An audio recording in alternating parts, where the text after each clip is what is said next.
नमस्कार, मी प्रीती खंडागळे. आपण पाहता आवाज इंडिया मराठी. मुंबईतील भाजपच्या जनआक्रोश मोर्चा दरम्यान शहरातील वाहतूक ठप्प होऊन मोठ्या प्रमाणात कोंडी झाली. यामुळे प्रचंड त्रासाला सामोरे गेलेल्या नागरिकांनी संताप व्यक्त केलाय, ज्यामध्ये एका महिलेने मंत्री गिरीश महाजन यांना थेट जाब विचारला. प्राप्त माहितीनुसार मोर्चामुळे सुमारे 1 तासभर वाहतूक रोखली गेली होती. यावर संतापलेल्या महिलेने गिरीश महाजन आणि पोलिसांशी वाद घातला आणि बाजूलाच मैदान असताना रस्त्यावर मोर्चा का काढला असा सवाल उपस्थित केला. व्हिडिओ सोशल मीडियावर व्हायरल झाला असून यावरून राजकीय वर्तुळात अनेक प्रतिक्रिया उमटू लागल्यात. काँग्रेस नेते नाना पटोले यांनी या घटनेवर टीका करत म्हटलंय की महाराष्ट्राचा इतिहास पहिल्यांदाच एखाद्या मंत्र्याला अशा प्रकारे नागरिकांच्या रोषाला सामोरं जावं लागलं. ही घटना एक महत्त्वपूर्ण मुद्द्याची ओरड आहे, ज्या सार्वजनिक वाहतुकीवर होणारा परिणाम आणि मोर्चाचा परिणाम किती मोठा असतो हे पुन्हा एकदा चर्चेचा विषय ठरला आहे. There are hundreds of people waiting. There is an empty ground there. There is an empty ground. Yes. Get out of here. मेरे से कोई बात नहीं करेगा. यहाँ से इस ट्रैफिक को हटाओ. Shut up. हटाओ ना. Okay. Enough. 1 घंटा हो गया है. इससे बात करो, उससे बात करो. मुझे किसी से बात नहीं करनी है. यहाँ रहते हैं. क्या प्रॉब्लम है? मुझे प्रॉब्लम है कि मैं इस रोड पर 1 घंटे से ज्यादा खड़ी हूँ.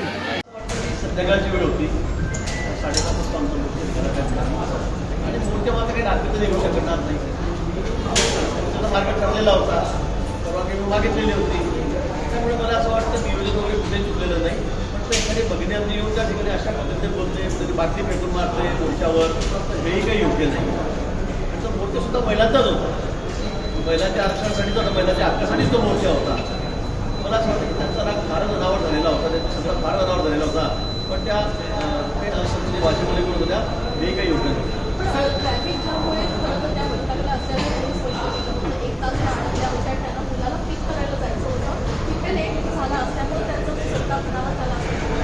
नाही, बरोबर आहे ना. मी सांगितलं जाते की असं मोर्चामध्ये की ट्रॅफिक जाम होतात, लोकांना त्रास होतो, काही जागा वाढतो, हे खरं आहे. या बाबतीत आम्हाला मान्यच नाही, मान्यच आहे. पण आता शेवटी महिलांच्या हक्कासाठी हा मोर्चा होता. असे मोर्चा आपण बघताय मुंबईमध्ये, शहरामध्ये, राज्यामध्ये, देशामध्ये सतत निघत असतात. आंदोलनं जेवढे मोठे होतात तर आपल्याला माहिती आहे काय काय त्यावेळेला होतं म्हणून मग अशा पद्धतीने तुम्ही तक्रार करू शकले असत्या, पोलिसांकडे केली असती. थोडा सौम्य भाषेमध्ये सुद्धा मला राग त्या ठिकाणी व्यक्त करता आला असता. ज्या भाषेत बोलत होत्या पाठली फेकून मारली, ते काही फार मला वाटतं संयुक्तिक नव्हतं. हे सत्तेचा जो माज असतो ना, त्या माजाचा हा परिणाम आहे.